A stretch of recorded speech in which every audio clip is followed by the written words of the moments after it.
Welcome. Welcome all. In the spirit of today's service, I greet you with a poem by Shel Silverstein. You folks know him. I will not play at tug-of-war. I'd rather play at hug-a-war, where everyone hugs instead of tugs, where everyone giggles and rolls on the rug, where everyone kisses and everyone grins and everyone cuddles and everyone wins. Welcome. Welcome to the Unitarian Universalist Fellowship of Gainesville. Welcome to those in the sanctuary.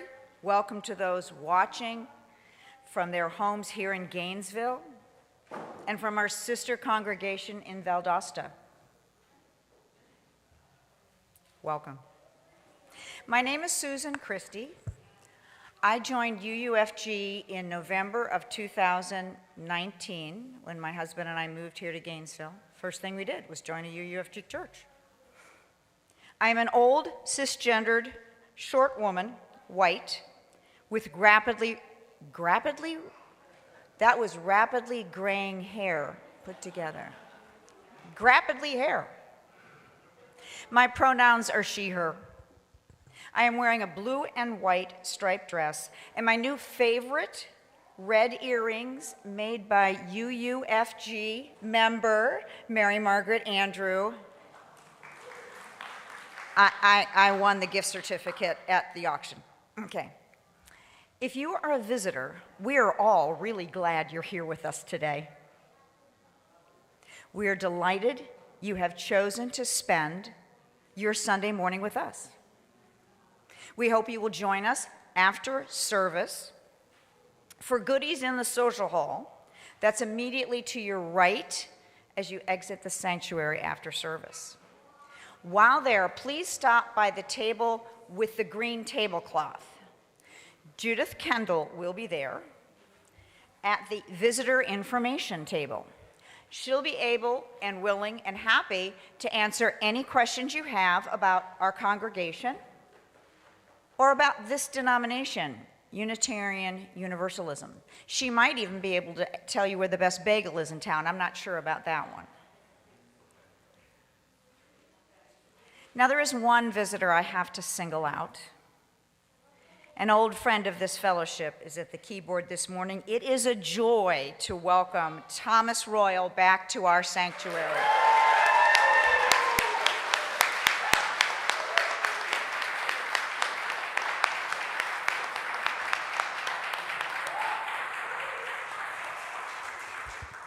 So I went to Santa Fe last night for a performance, and it's a really crowded lobby. And we didn't know where we were going. We'd go up the steps, we were in the wrong place. And suddenly I said, Tim, that's Thomas Royal playing the piano. And it was. And I got him twice. Now, before we begin our shared service, a reminder to our members, there will be a congregational meeting held after the service. Treasurer Mary Anthony informs us, I just love the way she said this, we'll have a 15-minute break after service to fortify ourselves with coffee and comestibles. Comestibles. Then right back to the sanctuary. Those folks who were supposed to bring up the flowers at this time, do so. So many people were coming in for flowers. Tim, can you help? Jim, can you help? Thank you. Oh, yeah. Thank you. We had so many people coming in with so many flowers late that our scheduled arrival of the flowers up front, please make sure that the kids' flowers get over there for James. You know what they say about this congregation? If you need help, you just ask.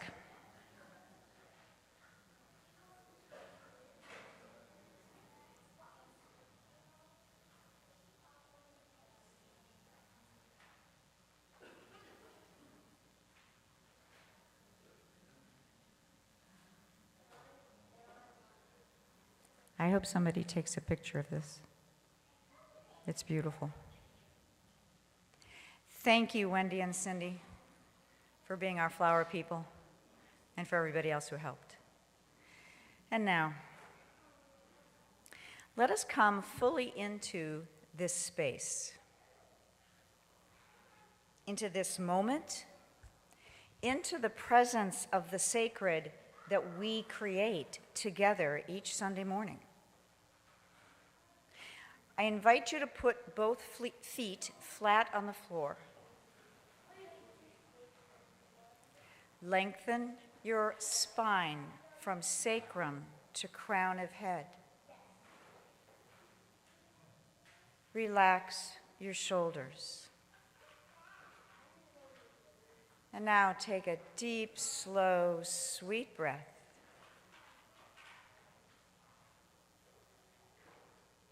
As we enter into community, we remember this affirmation that holds us together.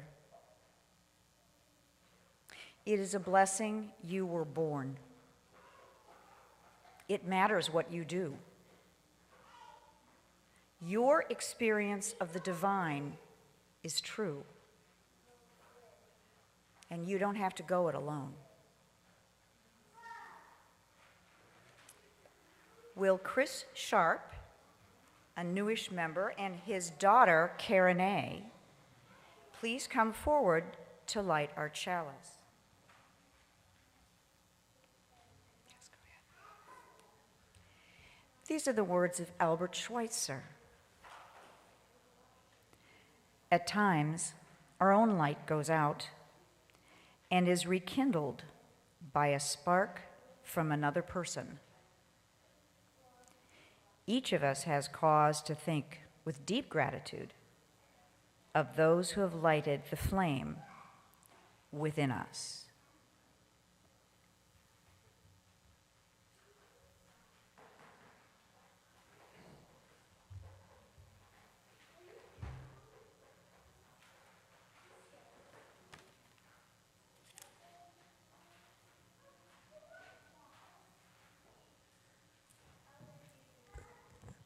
Good morning. It is a beautiful, balmy day here in Florida, and it is so wonderful to see you all here. My name is Reverend Jacaren Bell. I use she, her pronouns.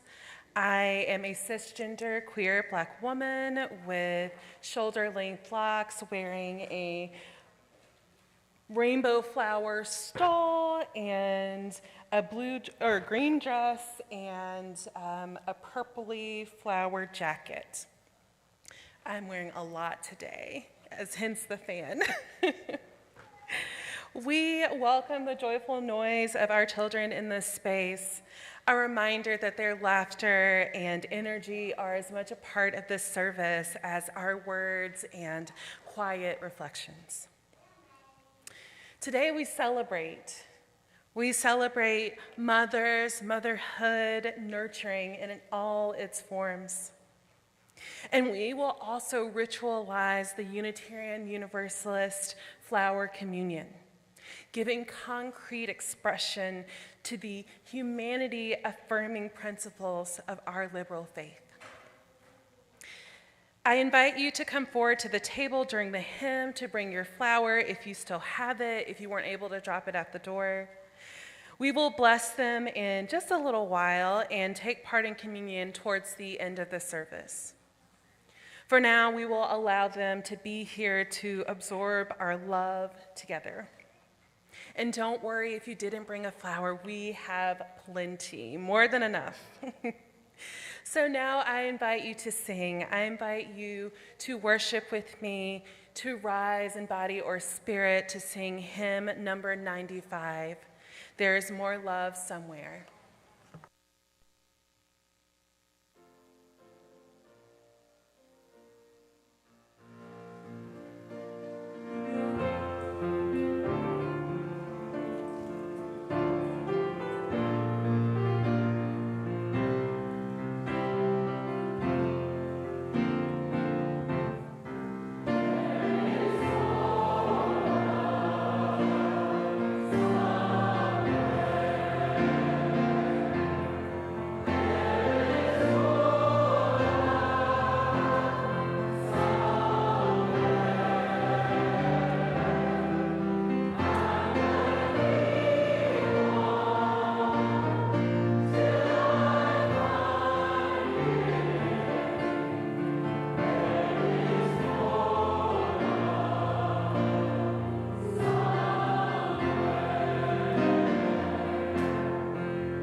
The Flower Communion is a uniquely Unitarian Universalist celebration created by Czech Unitarian ministers Dr.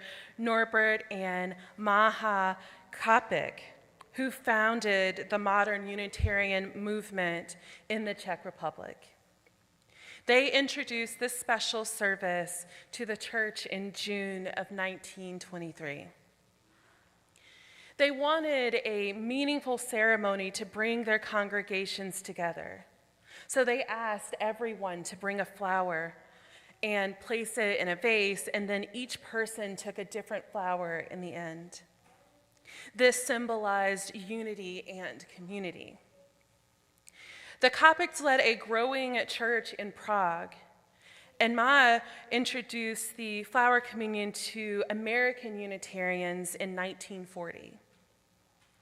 When the Nazis took over Czechoslovakia, Norbert refused to leave and was eventually arrested. He was sent to Dachau, where he was killed in 1942. But he organized the flower service even in prison. His courage and message of hope continue to inspire people today and brings us to this moment. The significance of the Flower Communion is that no two flowers are alike. So no two people are alike. Yet each has a contribution to make. Together, the different flowers form a beautiful bouquet. Our common bouquet would not be the same without the unique additions of each individual flower. And thus, it is with our congregation. It would not be the same without each and every one of us. We are united in our diversity. We are better together. We are stronger together. At this time, I will invite James to welcome our children into the ritual of Flower Communion. The adults will have to wait just a little bit.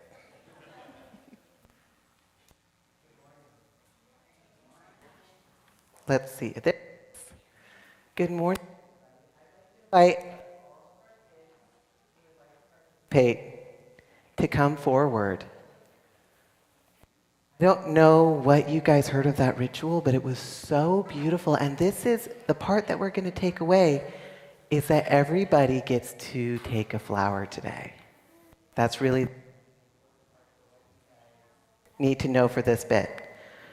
So up here we've got two vases. We've got one vase full of flowers that are all different colors, and we have another vase that is full of flowers that are fire color. This is a vase.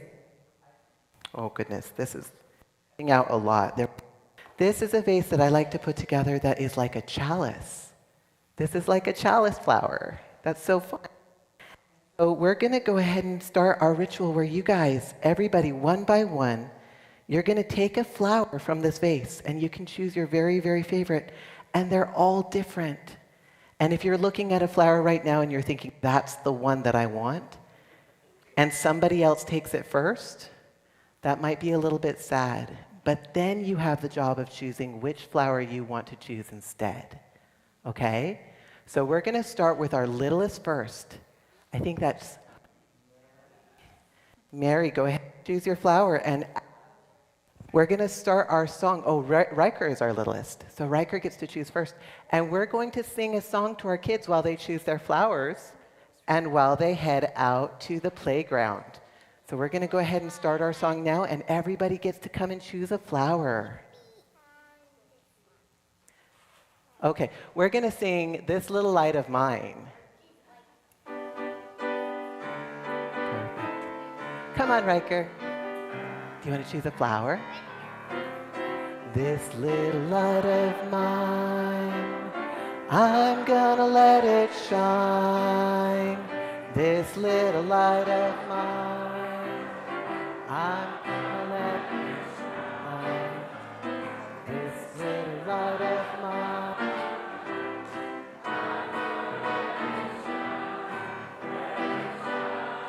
Let it shine. Oh, choose a flower.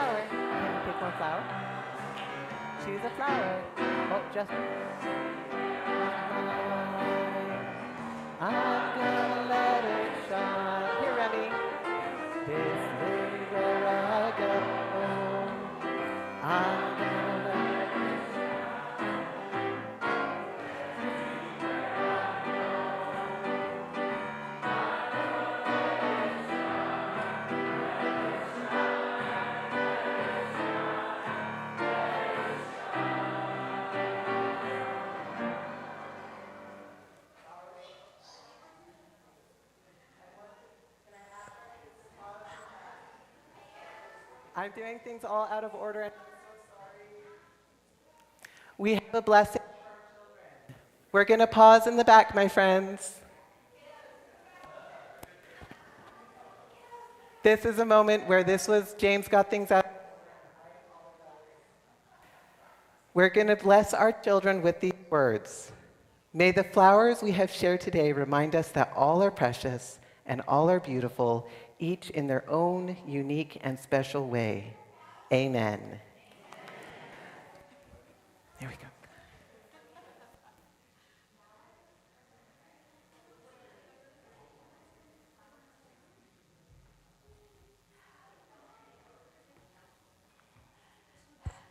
Worship, like life, has surprises.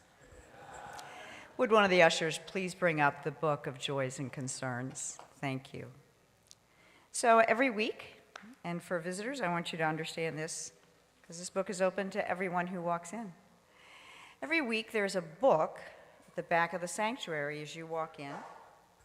Deborah's bringing it up right now. Deborah, who is the wonderful person who does the cover every year? Katie Hagen. She just left with the kids. Every year we get a new cover for the book, and it's our Joys and Concerns book. And you write in it what's in your heart, be it happy or sad. I don't have anything about visitors. Okay. Okay. I know we do have visitors here today who didn't come to the table. We're so glad you're here.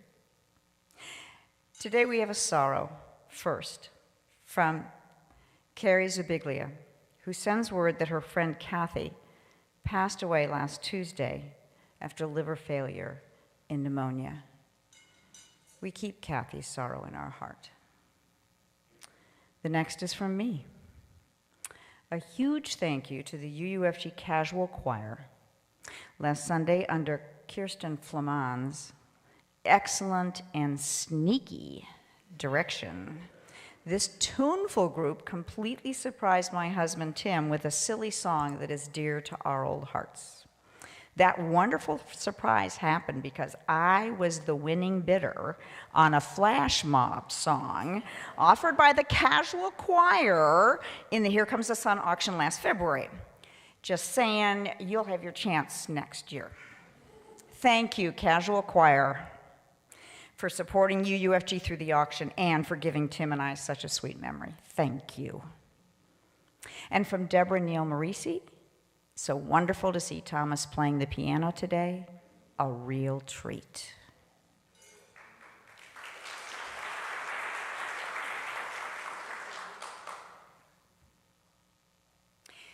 Every week, as we come to this sacred community, there are concerns, fears, sorrows that can be hard to share. Even joys may be difficult to proclaim aloud. If you are carrying something unspoken in your heart, we invite you to come forward to drop a stone in the bowl of water at the front of the sanctuary, right where Reverend Jacaren is. May this symbolic act bring ease to your heart, surrounded as you are by this supportive congregation. When the last in line have added their stones to nestle in the bottom of the bowl, Reverend Jacaren will add 2 more stones for those who are with us virtually.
for the work of this congregation, for the future of this church we love, for the love of this shared community. We ask for your financial support.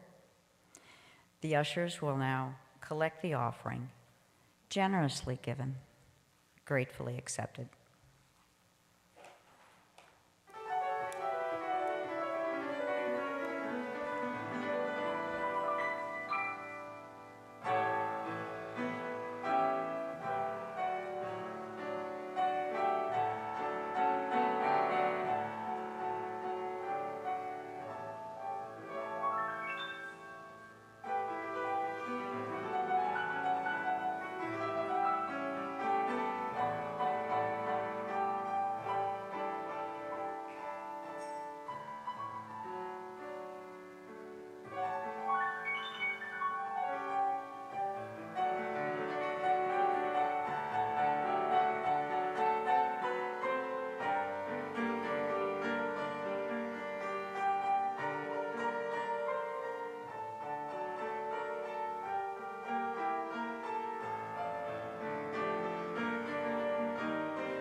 What a blessing.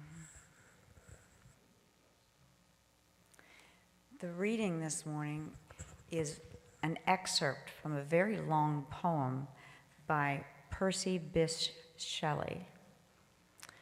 It was written in 1821, a year before he died. He drowned in an accidental boating accident. All boating accidents are accidental. It is part of a longer poem, and yet just this excerpt seems to speak across a long time, nearly 200 years. The name of the poem is Epipsychidion. I'm going to say that again because it took me a day and a half to learn it. Epipsychidion. Shelley writes, "Thy wisdom speaks to me and bids me dare beacon the rocks on which high hearts are wrecked.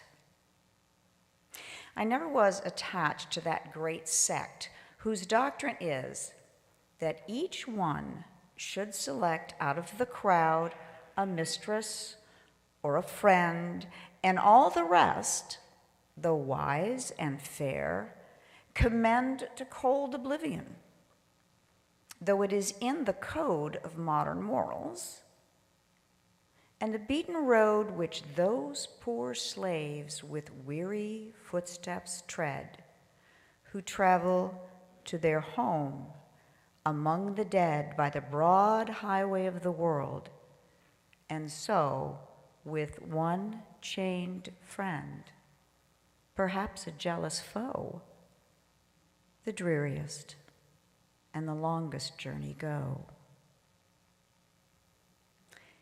True love in this differs from gold and clay, that to divide is not to take away. Love is like understanding that grows bright, gazing on many truths.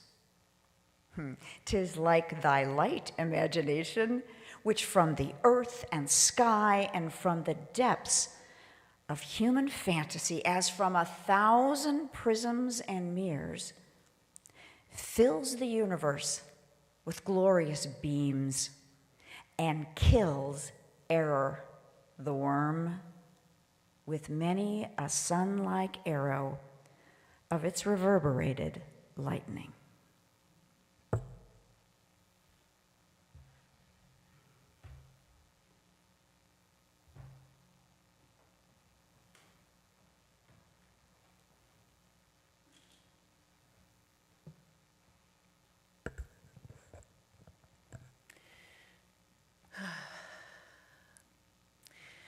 Today we gather in gratitude and celebration for Mother's Day, a day to honor nurturing, to honor the caring and the love that sustains us all. But I want us to go beyond traditional notions of motherhood and love. Today I invite us to reflect on something deeply important. That love in all its forms is sacred, boundless, and infinite. I love that word, infinite. Motherhood, whether it is biological or adopted, single or shared, it transcends societal labels. It's an act of divine kindness. It's a sacred act rooted in the very essence of what it means to care for another human being. It's about presence, about patience and unconditional love. It's about laying down our own fears and doubts and choosing to nurture life in every way that we can. I often think about the many different ways that love can manifest, especially in our modern world. Some of us come from traditional families, while others form loving units outside of this framework. Families built on trust and respect and choice. There are single parents who wake every morning with fierce devotion. There are families created by deliberate design, chosen families of friends and partners and caregivers who form a web of love that sustains life and hope. And I want to highlight something beautiful and powerful, that love is not finite. It is not a limited resource to be parceled out or exhausted. It is, in fact, a divine gift, an endless well that grows deeper and wider the more we draw from it. Let me share with you a quote from the science fiction writer Robert Heinlein, who once said, "The more you love, the more you can love, and the more intensely you love. Nor is there any limit on how many you can love. If a person had time enough, they could love all of that majority who are decent and just." Yes, I think it's a little funny that this is coming from a science fiction writer. But Heinlein's words, written in his 1959 book, Starship Troopers, featured the context of exploring community and duty and human potential. And it tells us an essential truth that love expands. When love is given freely and honestly and with sincerity, it multiplies. It doesn't diminish, it grows. And this truth is evident in the world of polyamory. These are relationships that are built on openness, honesty, and respect, where love is shared among multiple partners. Loving ethically in this way takes incredible courage. It requires vulnerability, honesty, and trust. Loving in this way means you trust that your love is enough, more than enough, and that it can grow in multiple directions without losing its depth or significance. In polyamorous relationships, we see this truth embodied every day, that love is not a finite resource to be divided or exhausted. Instead, love is abundant and expansive. Loving multiple partners requires courage and trust. Courage to be vulnerable, to communicate honestly, to face society's judgments, and trust that the love you give and receive is meaningful and sacred. It's an act that echoes Highland's idea. The more you love in a consensual, honest way, the more love you tap into, and the more intensely your heart can feel and give.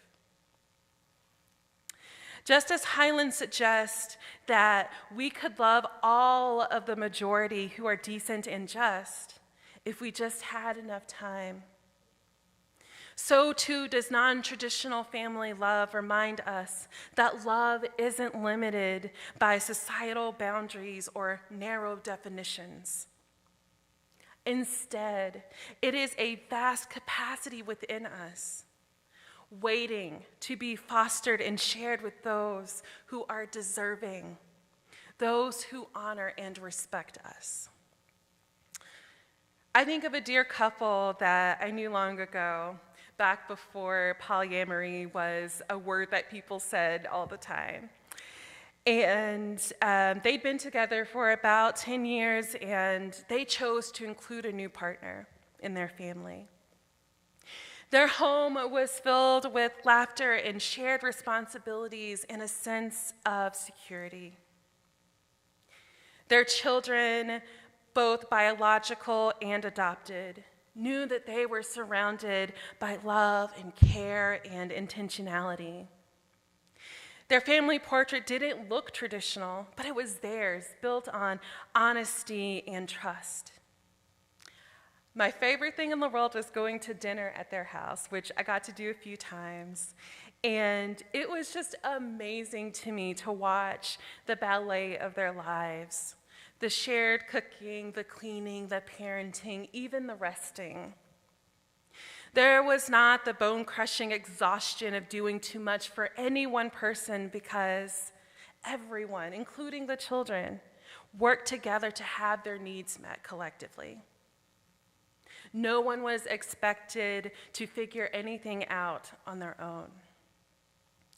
Now, I know it sounds like I'm running a drive with a sign-up list later, but I promise I'm not. If this isn't for you, that is perfectly fine. But what isn't fine is for any family not to feel loved and accepted for making the best choices for their families. While I am not romantically polyamorous, I can feel the value of this expansive love. The love that we, the larger community, can cultivate has the capacity to extend far beyond tolerance into joyful acceptance. And I want us to remember that love is divine.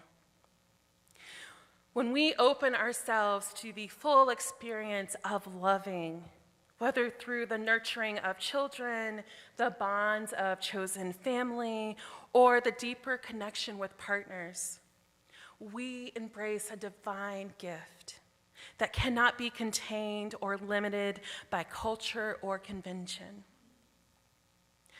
Our UU value of pluralism is a great example of this in a spiritual context. Pluralism is the acknowledgement and celebration of the diversity of beliefs, traditions, and life choices that make up the human experience. This value calls us to honor the wide variety of paths people walk in their spiritual and personal lives, recognizing that no one way holds a monopoly on the truth or on goodness. Polyamory exemplifies this deep commitment to pluralism by affirming that love is a vast, multifaceted human experience that cannot be confined with rigid societal norms. It recognizes that authentic, ethical love can take many forms, whether in monogamous partnerships, single parenthood, or multiple loving relationships. These relationships are built on a core value of honesty, transparency, and mutual respect. And they challenge us to see love as a divine force that can manifest in countless ways.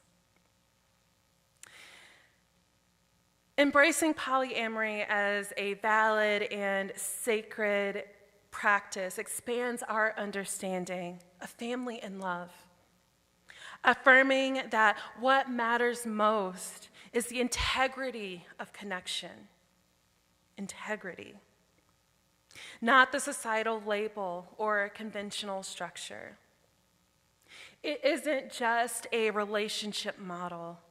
It is a powerful embodiment of UU values, an affirmation that the diversity of human love is sacred, and that we are called to honor and uplift all forms of genuine relationship and community.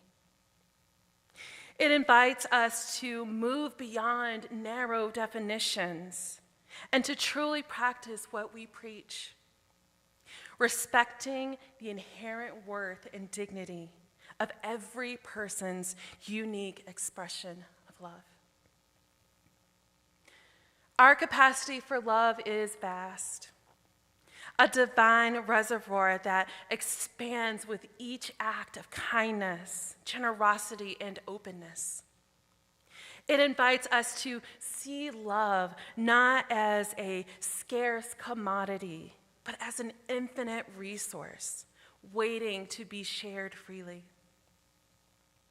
So I urge us all here today, embrace love in all its forms. Whether you are a single parent, part of a polyamorous family, or part of a community of chosen kin, your love is sacred. Every act of nurturing, every bond built on trust and honesty is an act of divine connection. So let us honor the courageous love that creates and sustains these families, not in spite of their differences, but because of them. And here we are in this moment, getting ready to observe the symbolism of the flower communion. This ritual celebrates unity in diversity. And I hope it reminds you that every flower, every form of love adds its unique beauty to the grand bouquet of life. No flower is more sacred than another, and together they create a vibrant, life-giving tapestry. Know that your capacity to love is a divine gift, infinite and ever expanding. Because at the heart of every act of nurturing, every bond of trust, and every family, whether traditional or unconventional, is the divine spark of love. And that divine spark beckons us to be brave, to be open, to love fiercely, knowing that in love's limitless embrace, we find the fullness of life in the divine within each of us. So on this Mother's Day, let us honor all who nurture, whether biological mothers, surrogate mothers, chosen families, or community caregivers. Your love is sacred, and your family is sacred. As we leave this space, may we strive always to see the divine in the diversity of love, celebrating our shared humanity and honoring the sacred bond we hold dear. Blessings to you all and happy Mother's Day.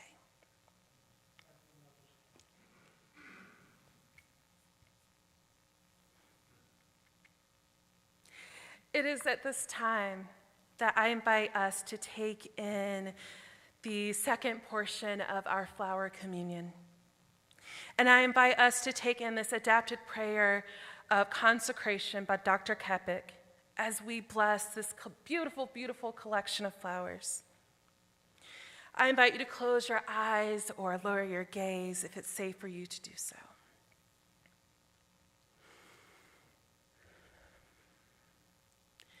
Infinite Spirit of life, we ask your blessings on these flowers, your messengers of fellowship and love. May they remind us, amid diversities of knowledge and of gifts, to be one in desire and affection and devotion to your holy will. May we cherish friendships as one of our most precious gifts. May we realize that whatever we can do, great or small, the efforts of all of us are needed to do your will in this world. May the flowers we have shared today remind us that all are precious and all are beautiful, even in their own unique and special way. Together we create an amazing bouquet. So may this garden flourish and may it bless the world. May all of us be guided always by the transforming power of love. Amen. It is time now for us to share in the flower communion, and so I ask that each of you approach the vase and take a flower with a sense of how important it is for each of us to address our world and one another with gentleness, justice, and love. I ask that you select a flower, a different one from the one that you brought, that appeals to you, and to take that flower, to remember to handle it carefully. It is a gift that someone else has brought to you. It represents that person's unique humanity and therefore deserves your kindest touch. So let us share in this Unitarian Universalist ritual of oneness and love.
Thank you all for participating in the flower communion.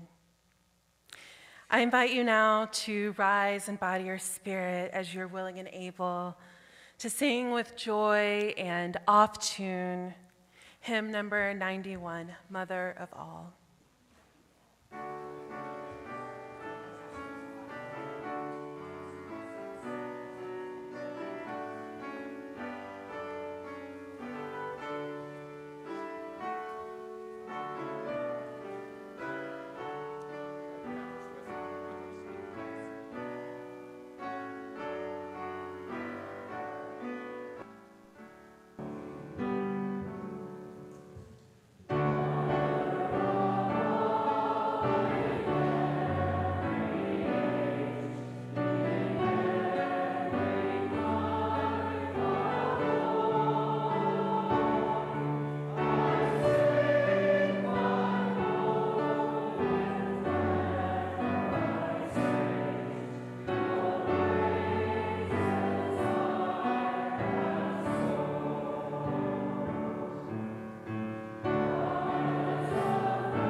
Please join me in saying our chalice extinguishing words as Mary Anthony extinguishes our flame.